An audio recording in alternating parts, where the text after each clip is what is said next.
Well, others have come across a 360-degree virtual tour, which allows potential buyers to move through the house at their own pace and take it all in.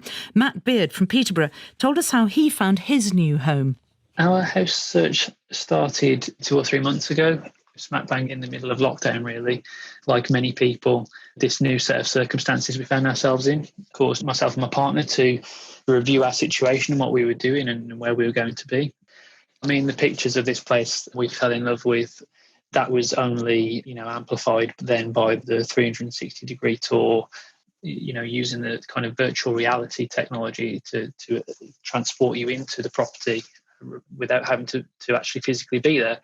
From there, we requested the first viewing, followed it with a second viewing a few weeks later. We loved the place. I think it was always our favourite. Yeah, the videos can be very helpful. But I think that with the video, you're at the mercy of what they want to show you and the pace that the video wants to take you through the house. What I preferred about the 360-degree tours is that you do have that control. You're able to click through, spend as long as you want, viewing from whatever angle you choose. Certainly in places where we've viewed the pictures and then gone to see the property, sometimes, the photography can be a little bit clever with the angles that they're taking the pictures. They're deliberately trying to show the property in its best light.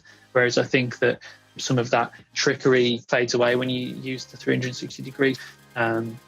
You do have that ability to move and change the angle and see and get a bit more of a feel for the space. Matt Beard. Well, John Brearley is an estate agent in Cambridgeshire and he sold Matt his house. And he also has 15 years of experience working for the property website Rightmove.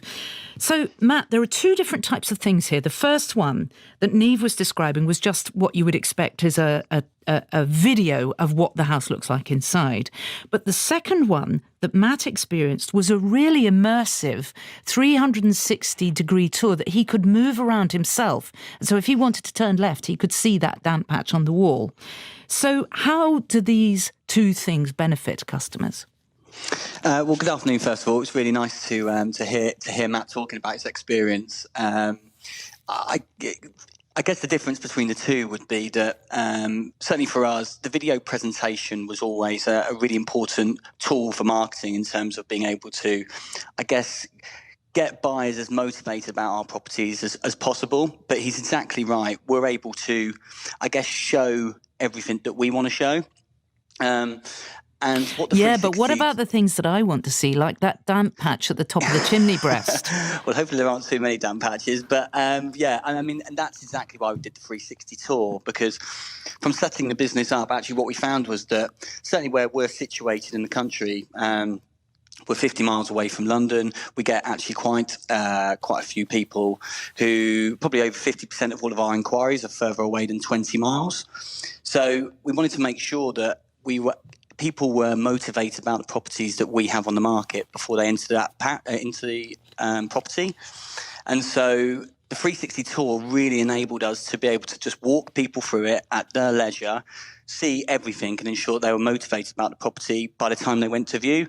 And it's worked particularly well for us. Do you insist, though, that if people are going to buy a property, they must see it? I think we've only ever had one instance where someone has put an offer in after the 360-degree tour. And actually, interestingly, when she came to view in person, it wasn't for her. I think there's a real emotional kind of thing that happens when you view a property. You either love it or you don't. And there's no necessary rhyme or reason as to why you fall in love with a house. It almost just takes over. And so I guess from a sales perspective and buying a house, I would always recommend that someone viewed it in person. Because you can't smell it on a video. You can't feel it and see the way the light falls, or indeed hear the neighbours, or, what that creaky step on the stairs sounds like. There's a lot of things, a lot of missing information, isn't there? There is. And Matt is the perfect example for us in terms of, we got a sense that Matt was going to buy the property before he even turned up, just from the way that we interacted with him, the questions that he was asking. And actually, I would say within the first sort of 5 seconds, we kind of knew that Matt was going to buy the property. But actually, there's been often occasions where we've had that similar feeling from doing the 360-degree tour, and it just hasn't been for that person, whether the property might be on a road, it might be the neighbours, it might have been the drive on the way into the property. There's loads of different factors that can necessarily not be, it's not always the property that's the thing that sells it to someone. It might be the location. It must save you a lot of money, though, doesn't it? It saves us time, because actually, if you think about, we drive to a viewing, the viewing takes place for an hour, 45 minutes, and then we come back. Actually, by doing the 360-degree tours, it means that we can spend a real good quality 20 minutes with a potential buyer and go through the property. And if it's right for them, they're more motivated. And actually, if it's not right for them, then we can try and find them something else without having wasted our time, the customer's time, and actually the buyer's time as well, especially if they're making a trip. So actually, I think it works well for all three parties. John Brearley, estate agent, thank you very much indeed.